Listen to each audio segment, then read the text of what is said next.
This video has an official content warning marking a truly shocking and disgusting attempt at an American accent. No Americans were harmed in the making of this guide. The city is tired. It's sick. And like a patient in the hospital, everyone around it is sick too. Anyone who lives here will tell you that. But I know it more than most. I've seen its true face. Its ugly face that it hides from the rest of the world. You can't trust anyone here. They're all looking out for themselves. They'll betray you at a moment's notice. Where the hell have you been, buddy? Oh, what you got there?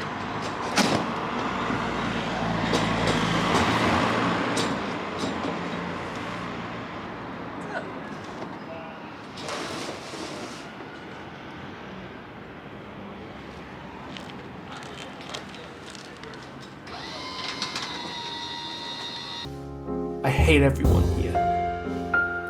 Things used to be different. I used to be different. I had someone I looked out for. Someone who'd look out for me too. But she's gone now. And nothing's been the same since. The black void she left in my heart can't be filled. I'm a husk now. A hollow shell of a man with no joy, no light. No hope. There's only one thing left for me now. One question that keeps me up at night. Where is she? How do I find my bird to kill for?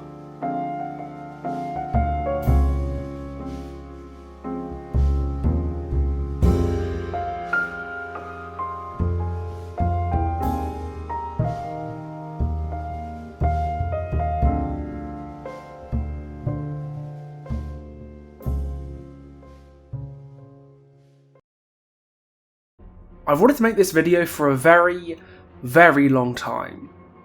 Pretty much since her debut in the PTB. But something kept stopping me. She's had this feeling of a killer behaviour wants to drop an anvil on. Every patch I was just waiting for the sword of Damocles to drop on her head like it did with Pyramid Head. The last single palette zoner who was good enough to fall victim to the tall poppy syndrome that governs behaviour's killer balance decisions. Ever since she hit the PTB, we all knew Carmina was something pretty special. And while they did get rid of her idle crows functioning as traps that could actually take away a full health state without the killer doing anything at all, which, fucking good, she's still an extremely powerful killer. We're talking top 4, with a power level comparable to post-nerf Spirit. Okay, maybe she isn't quite as good as Spirit since her add-ons weren't forged in the fires of Mount Doom like Spirit's, but definitely a really, really scary killer in the right hands. Her strengths are many and varied, and it's my job in this video to introduce to you as many of them as I can, so you too can call a swarm of birds so great it blots out the sky itself. But first, let's start with the basics. What are birds? We just don't know. She's a 115 speed killer with a standard size terror radius, and her power, Birds of Torment, allows her to place up to 3 dire crows at a time, that hover idle facing away from her until they either expire naturally or Carmina lets them loose. Dire crows travel for 8 meters or until they collide with a solid object, whichever comes first. But when their flight path ends, they turn into a crow swarm. The swarm will keep flying forever. It has infinite range and will fly across the entire map in the direction and elevation of the dire crow that spawned it. If an intact dire crow connects with a survivor, then congratulations, that's a health state, nice and clean, no mess, no fuss. But when a swarm hits a survivor, things get a little more complicated. A swarmed survivor is technically fine. A swarm on its own doesn't do anything, but the killer will see the location of a swarmed survivor once the birds attach onto them to show you who you've hit and where they're going. Swarmed survivors can hold the mouse 1 button or equivalent button to repel the birds and hide the swarm's aura from the killer. This is kind of like removing Victor, where you can't do anything else, like vault or repair generators, without cancelling the action and having to start again. If the survivor manages to complete the 8-second repel action, or just hops in a locker, the swarm will go away. But if the killer follows up with a second bird attack on a survivor who's already been swarmed, then it will take a health state regardless of circumstances. Doesn't matter if it's a big bird or a swarm. Doesn't matter about range or obstacles in the way. If you're swarmed and get hit in any capacity, that's a health state. There's also the secret third thing, where if you miss, but only by a hair's breadth, you'll get Killer Instinct on the survivor, just to let you know that they're there, even if you don't manage to get the swarm. The first thing your mind might jump to when you think of an infinite range projectile that can take health states regardless of objects in the flight path is probably, holy shit, this killer's gonna get some sick cross maps. And you'd be right. Carmina well and truly took the Huntress's crown as the cross map queen, but it requires a lot of things to go right. You need to be precise, obviously, but the repel time being only slightly longer than the cooldown to regenerate, deploy and fire again means there's a good chance the survivor just gets rid of the birds before your second volley connects. Or they can hop in and lock her to get rid of the swarm instantly. Or someone can take a hit. Or they can just step a few inches to the side. The point is, you can't feed a family of hungry birds on cross maps alone. They're a nice treat, but nourishing baby crows requires a balanced diet. You got cross maps, yeah, but for every cross map you've got to get used to map control with the crows, long range zoning to force survivors into dead zones, short range tile zoning to get hits at tiles, and the most important part of any artist player's diet, salt. Lots and lots of salt. Something which, in my experience, survivors will happily provide. More so than spicy cross maps, super long range crows are most consistently useful for information. At any time, you can just fire a crow at wherever you think a survivor could be to check if they're there. Typically you want to send them towards generators, and force them to interrupt whatever it is they're doing to get the birds off. It's great info at all stages of the match, but especially the early game since it eliminates much of the period at the start of the match where you're looking for the first survivor. You just set some crows to check your first generators, wait a few seconds for survivors who spawned on them to get on them, and then when you fire the birds you'll be able to see any gens that they spawned on and be able to start your first chase immediately. The repel time also allows artists to disrupt survivors at any distance, kinda like a mobility killer, but most of the time that doesn't really help her lethality. So let's talk about what I'd argue is the bread and butter of using Carmina's power effectively in chase: mid-range tile zoning. A zoning power effectively hinges on creating areas, zones if you will, where a survivor will be hit if they enter that area. A lot of killer powers hit survivors by creating these no-go zones at pallets or windows to force the survivor to not use the tile's resources, instead just hold Shift W. For example, Demogorgon can wind up at Shred Attack to zone a survivor off vaulting a window, because Demogorgon will just fire the shred and hit them in the vault animation. This forces the survivor to path away from the window, away from the vault, where the killer can hit the survivor with a normal attack. Think of Artist as basically the same thing, except with 3 fucking Demogorgons that zone independently of you all at the same time. Not that you'll need all 3 in most occasions, a lot of pallets you should just need the 1. Here's how to zone a single pallet filler tile with Artist. Step 1. Place the bird at the pallet. Make sure if the pallet is dropped to place the bird at the lower end of the pallet so it doesn't bump into the pallet by accident. Step 2. You walk around the pallet towards the survivor, sandwiching them between the bird's flight path and your own glorious Chilean body. The survivor now has a choice, but not a particularly pleasant one. They can either run into the bird's flight path and get hit by the bird, or stay where they are to try to path around it and then get hit by an M1. Unless you've messed up somewhere, they're losing a health state guaranteed, quickly and with precisely jack shit they can do about it. Step 3. Bask in the glory of your incredible gamer prowess as survivors crumble before you like print aneurysm of Age of Consent laws. Eat shit, Claudette, you just got zoned. The 2 ways you can mess this up are if you place the bird in the wrong spot so it simply swarms the survivors instead of damaging them, or if you release the bird at the wrong time and they've either gone past it, or can double back to dodge it and vault the pallet during your cooldown. There are ways to mitigate this. If you're placing your bird wrong and it's passing through terrain, remember to place it at the low end of the pallet if it's dropped, because the high end is almost certainly the thing that's causing you to swarm. And if you're firing the bird at the wrong time, there's a few things that might help. First things first, a lot of loops can be seen through in places even if you can't see over them properly. You don't need to see a whole survivor and you don't need to see them for the whole duration. Just a flicker of movement can be all you need to be your tell. You don't need to look at where the bird is flying, you look at where the survivor is.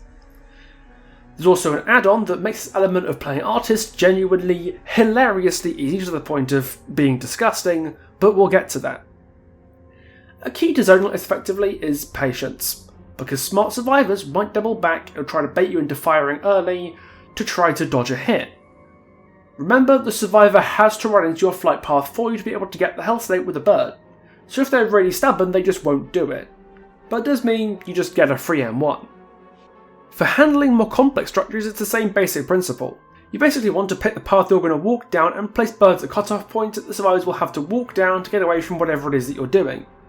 How you enter the tile and how the survivor is running it may change how you place the bird. Whether you have parallel zoning, placing the bird alongside a pallet or window in the same direction as the vault, or perpendicular zoning, placing the bird side on from where the survivor is vaulting and hitting them as they leave the vault.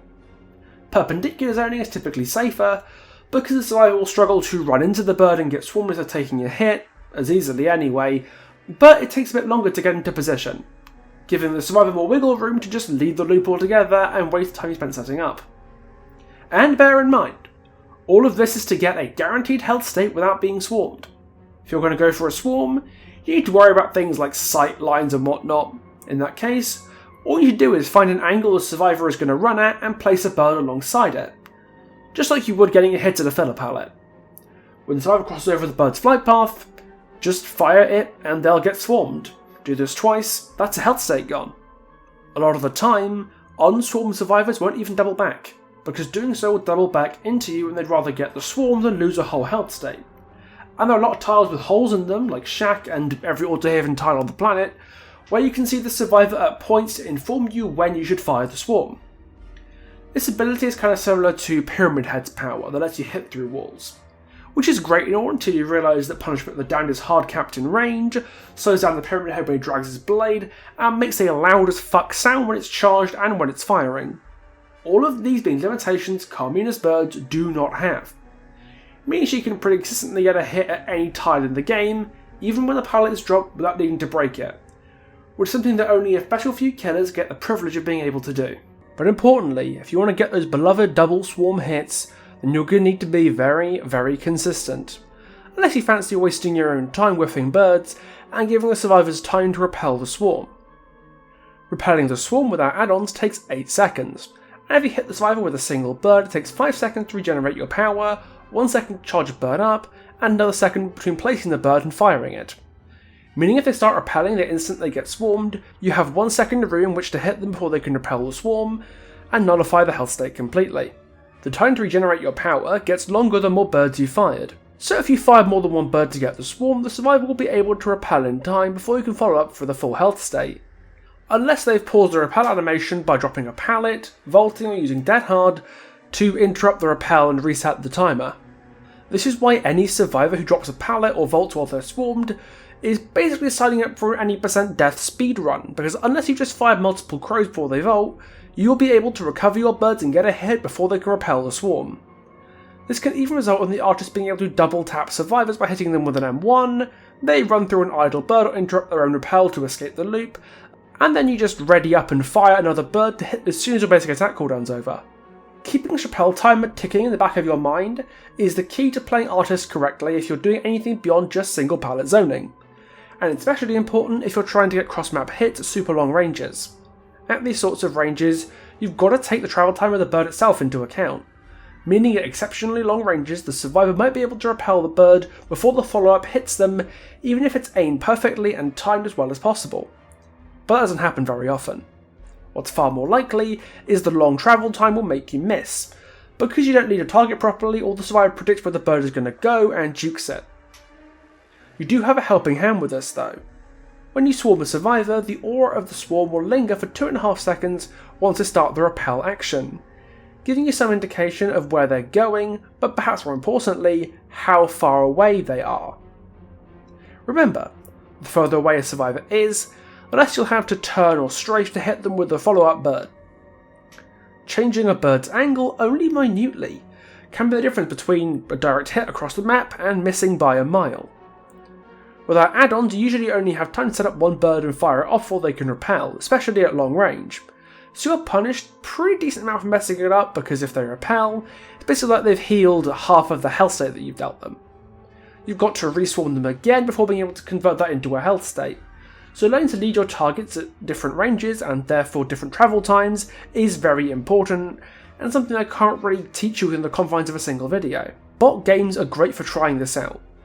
Bots move in a fairly predictable way, so they're not going to juke you much, but they can be good practice for landing cross maps. Just try and spot one in the distance and practice your long range shots as you lead your target. Leading your target properly really matters when you've only got one bird to use before the swarm is repelled. But what if you want more?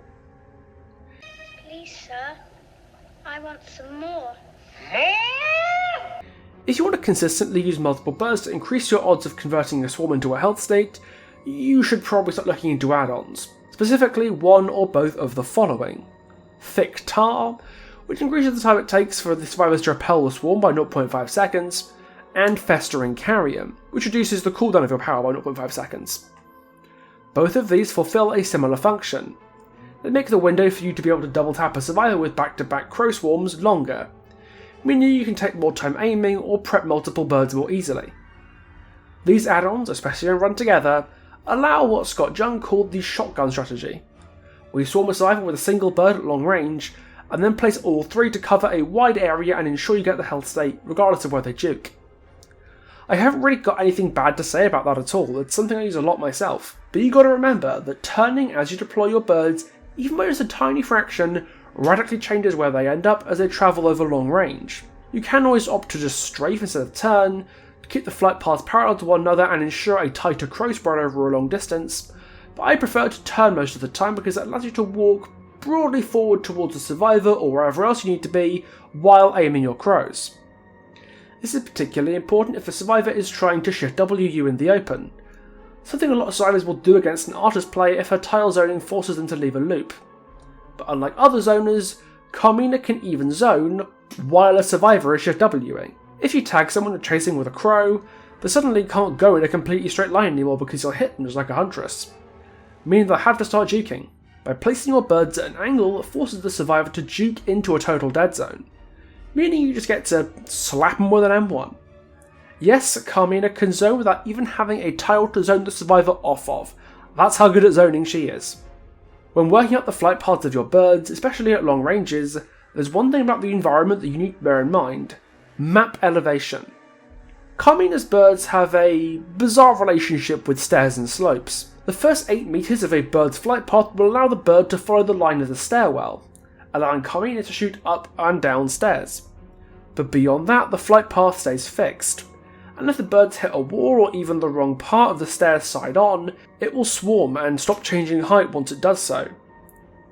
Birds can fire up or down stairs, which can sometimes really rob you out of a hit that you should really have gotten because of a janky angle, or it can be used to your advantage at times. The most obvious place for this is the basement stairs.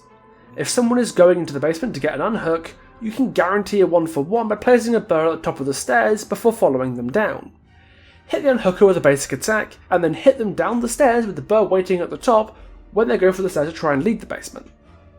Now you can just hit the unhooked person to eat that off the record, and rotate the new guy into the basement, or slug, or whatever you want. Either way, GG easy, hook stage acquired.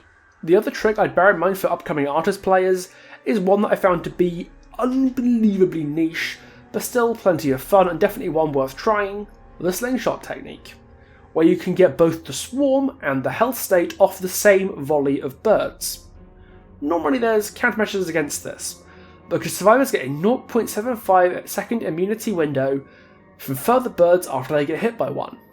But if you space them out just enough, you can hit a survivor twice with a single use of your power, and this can be done across the map. To be clear, the survivors do have to kinda let you do it, since all they need to do is move in that 0.75 second window and they won't get hit. But this can be done at any range, is a really effective time saver since you're snacking your free health state, and also looks cool as shit. I've always struggled with them myself, there's always something that goes wrong whenever I try and do it, but the best way to make it easier for you is to have detection perks to help pick those targets out. Which brings me on a lovely segue to perks. As a hybrid M1 and M2 killer, There's quite a few perks that become very effective when used on artists. Admittedly, not quite as many as on killers like Nurse or Spirit, but still a pretty decent selection. But I want to start on perks today with a brief summary of perks that aren't going to work well for you, or at least aren't as effective as you might initially think on her. And the first is Corrupt Intervention. Artist has a fantastic early game, as she can fire bird generators the survivors may have spawned on to pick out her first chase immediately. And Corrupt kinda screws with that game plan. You can't find survivors on distant early gens if those early distant gens are blocked. And while you might think, cool, they're not doing gens right now, being unable to easily find survivors at the start of the match might do you more harm than good long term. Especially since the nerf to Corrupt that hurts the utility on high lethality chase killers like Artists who can get their first down quickly. In a similar vein, I see a lot of Artist players using Lethal Pursuer, and frankly, I don't really get why. You kind of already have Lethal Pursuer built in. Of all the killers to use Lethal on, I don't see it being terribly useful on Artist. I know for a lot of people it's just a comfort perk, and that's a totally fair reason to use it. And it does help your other aura reading perks if you're running them, but honestly, I'm not sure it's worth it. You know what aura reading perk I'm a massive fan of on Artist though? A consistent piece of long range tracking that always gives you a thing to do once your chase is done? Barbecue and chili. And I know I've recommended this in plenty of other killer builds before, but it's absolutely fantastic on Artist. Yeah, barbecue's a solid perk, who'd have thought it? Having that precise aura reading throughout the match lets you use your birds for more than harassing survivors off generators. Throwing a bird at a totem or at a healing group will really throw a spanner in the works. Yeah, go on, commit to that totem. I fucking dare you. Barbecue's a really solid perk on its own, but it's at its best when it's combined with a very fiendish perk choice that's infamous for its effectiveness on Artist and basically nobody else. Dead Man's Switch. This perk activates for 30 seconds after a survivor is hooked, and blocks any generator that a survivor stops working on for as long as the perk remains active. This is not a particularly good perk on most killers, since most killers have to arrive at a generator survivors are working on to pressure them off of it and get the blocker, which isn't the most useful thing in the world, because they're not going to be working on a generator right next to you anyway, so the blocker doesn't prevent survivors from doing something that they would otherwise be doing. Artist, however, is not most killers. She can disrupt gens remotely by sending a bird across the map and forcing the survivor to either leave it to repel the swarm, causing it to get blocked with DMS and making them unable to get back onto it, or commit to the gen and leave the swarm attached, meaning the Artist just sends over a second one to get a health state for free and block the gen anyway. This perk gives Artist a shit ton of extra pressure, especially if you can get back-to-back hooks to totally lock down gen progress. And Barbecue with Deadman's lets you block high priority gens with pinpoint accuracy every single time. Of course, perk is infamous for its uses with Artist's unteachable pain residents, probably the strongest gen regression perk in the game right now that helps to accommodate for Artist's lack of map ability to get to and kick problem generators. This combination to me is the core Artist build that I've really gotten used to, and it does leave a fourth perk slot available. You can pop an endgame perk like No Way Out in this slot. I've seen Artists running Iron Maiden to counter survivors hopping in lockers to get rid of the swarm. You could run Lightborn if you really wanted to. I've even been thinking about the new Night perk Face the Darkness, as a way to disrupt survivors attempting to repel the birds with the screens, on a heck doesn't reveal itself at the start of the game. But my personal pet perk on Artist has to be another Scourge Hook, that provides some invaluable utility on a killer who has as much map pressure as Artist does. Floods of Rage. Periodically reading survivors' locations on unhooks opens up so many opportunities for a player keeping an eye on the wider trial. You can track who has off the record by seeing whose auras get blocked. You can disrupt gens from a distance, kind of like you would Barbecue. And occasionally just get a cheap shot on a survivor by seeing their aura through a wall and guaranteeing a hit they could potentially have avoided otherwise. Plus, having two independent aura reading perks is a great way to burn through distortion tokens, especially when compared to running, say, Lethal and Barbecue, because Lethal doesn't actually eat up tokens beyond the first one in the match. I used to run a no regression pure blocker build with Deadman's Switch, No Way Out, Deadlock and Barbecue, which I enjoyed for a while, but I found out in situations where I was camping more than I would like, especially since Deadman's Switch enables Artists to proxy hooks with the relevant gens blocked anyway. But honestly, Almost any combination of info and slowdown perks will work at least quite well on Artist, and I highly encourage you to experiment with different combinations of perks and find the right perk for you, even if that perk is Lightborn. And as is tradition, now I've done perk builds, all there really is to cover is add-ons. Artist add-ons remind me a lot of the Twins add-ons and how they're designed. Instead of a range of add-ons that boost one thing by increasing amounts as you go up rarities, most Artist add-ons each do one particular thing that no other add-on really does, meaning she has a pretty massive variety of add-ons, even if they can't be obviously stacked for the most part. And just as similar to Twins, Artist has a frustrating add-on selection, in that she has a small range that are actually pretty solid, but a large part of almost entirely unusable garbage, that mean you'll be using the same 5 to 6 add-ons all the time. We've already talked about the value of Tar and Carrion, but I think the other Artist add-ons we're talking about are Velvet Fabric, Thorny Nest, Severed Hands, and Matthias's Baby Shoes. Velvet Fabric is a drug.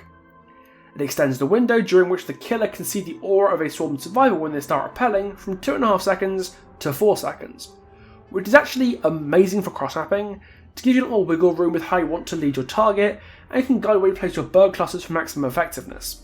I don't use that add-on as much as several other Artist players that I know use it, but when I do, it feels great. Can strongly recommend if you like playing a sniper artist. Thorny Nest is mean, and mean in a cool way because of the hemorrhage buff makes it a very nice status effect to run on artist. Say you've left someone injured, maybe they got off a hook and are healing themselves with a medkit, but then you hook someone and see the healing survivor's aura on barbecue. All you need to do is send a bird over and watch them squirm, because similar to Dead Man's Switch, the survivor has an unpleasant choice to make. If they commit to the heal, you hit them again, and possibly down them if they can't get the heal done in time. If they don't and choose to repel instead, their healing progress will regress during the repel action due to the hemorrhage, making healing back up through Mangle take even longer. And if it hit the full 8 seconds, there's a good chance their progress will regress enough that they won't even be able to get a full heal out of their remaining medkit anymore. Impressive. No, not impressive. Annoying. No, this is impressive. This is annoying. There are 2 more Artist add-ons that I think are worth discussing. Before I get onto my favourite though, I want to talk about my least favourite. One that I dislike not because it's bad, but because it makes playing Artist really uninteresting. Matthias's Baby Shoes. This add-on reveals the aura of any survivor near an idle crow, which sounds pretty useless until you realise it gives you perfect information on whoever it is you're zoning at any given time, meaning you can guarantee the health state on a survivor no matter how many crows have eaten for breakfast this morning. It reminds me of Engineer's Fang on Pinhead, in that the add-on is more than good enough to run and certainly not overpowered, but just makes a killer that I otherwise really love unfathomably boring. Like, even more boring than people normally find those sorts of killers. Artist's other notable add-on, however, is the add-on Matthias's Baby Shoes frankly wishes it could be. The creme de la Carmina. The bringer of happiness and joy, Severed fucking Hands. This add-on makes your swarms infectious. Anyone who goes near a swarmed survivor will get swarmed themselves, and that swarm is infectious too. So if that first survivor gets rid of their birds, and then meets the second one again, they'll get reswarmed. This has a lot of fairly mundane utility. You can swarm someone on their way to unhook to guarantee a swarm on the unhooked survivor. You can swarm whole teams if they're group healing and swarm multiple people at once on generators, letting you send 2 birds over to injure multiple people at once. It can also lead to some truly spectacular moments. Like, these should speak for themselves. Someone's spreading the swarm.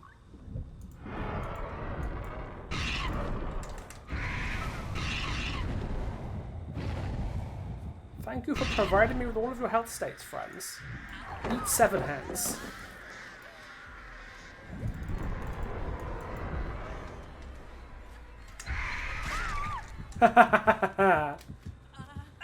Well, that's a good way to get a first down. Like that, so that if they hit down to hook, it might hit them. That, like it just did. Excellent. Are you healing? Look at that! Severed Hands is a really cool add-on. Because each hit swarmed the other one. The brown add-on is repel duration, yes. Other than the ones I've already talked about, the rest of Carmina's add-ons don't really do a lot.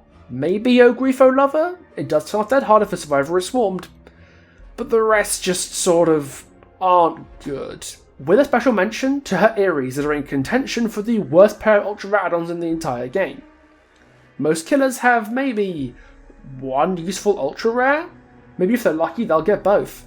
But Carmina belongs in the Pyramid Head tier, where her ultras either do very little, or detriment you so badly to the point that their upside becomes irrelevant. Just stick to these, maybe this one if you think mayonnaise is spicy, but I'd leave the rest at home. So that's everything I have to say about the artist. A killer I've really grown to love in the year she's been out. And when I say a year, I mean that precisely. Because this video is going out on the right day, Portrait of a Murder released exactly 1 year ago to the date, November the 30th. The winter chapters are always the weird ones. A Binding of Kin, Portrait of a Murder, and now Forged in Fog. And it's too early to say about the night, but the twins and artists have already found their places in my heart. I don't think I'll still be playing DBD without them. But it's important to remember that I'm not actually the authority on this killer.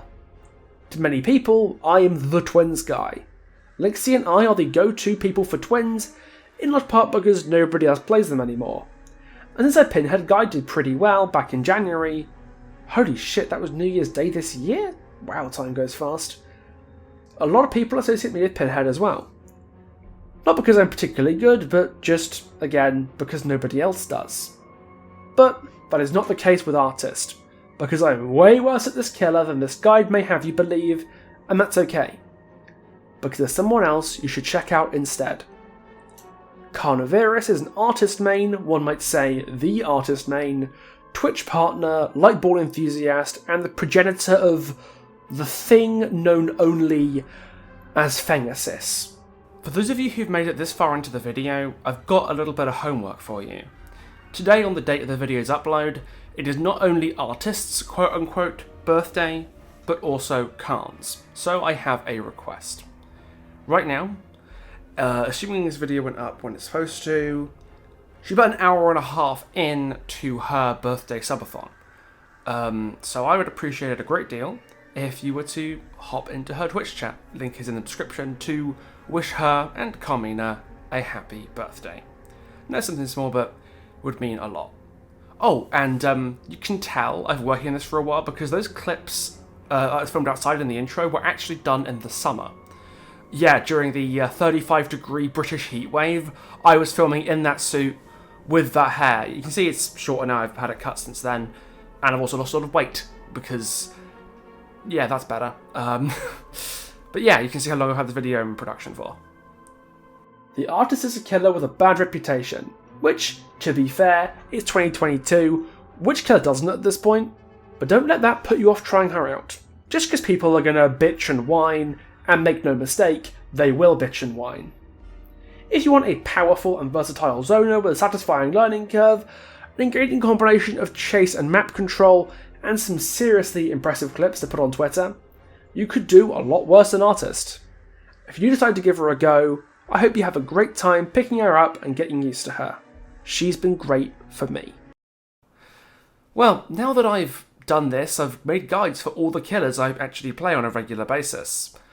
I really enjoy making guides, but I don't think I'll be making many more unless they make a new killer or change one of my existing killers in a way that I find really interesting to talk about. So I guess I've got some time on my hands. May as well spend it reading. Let's see, where were we? Tatre a Mistrobin, Hazar Tatantir, Manov Mansizon, Hazan Sobar, Sumunda Ropsada, his Hicks Duns, Berud Sakanda, Kanda! Release me, and together we will torment the living until they beg for death. Okay, that's over. Well, let's hope there wasn't any unforeseen consequences of that. Last thing I want is for this video to be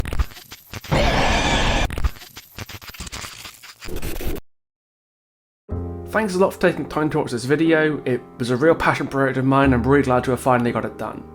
If you're interested, feel free to subscribe. I've done guides on the Plague, Pinhead, and a 3-part guide to the twins in the past, but I normally talk about Dead by Daylight lore, so that's the kind of thing, then do feel free to subscribe. Patrons got to see this video a day early, so if you want to be part of the early access gang, link to my Patreon is in the description.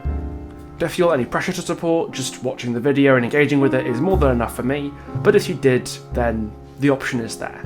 About mid-December, I was visiting my family over Christmas, so it was just kind of a race to get some stuff out before Christmas comes and I'm away from my PC. But I've got some fun stuff in the pipeline, and I hope you stick around to see them. But I guess, until then, I'll see you next time. Ta-ta for now.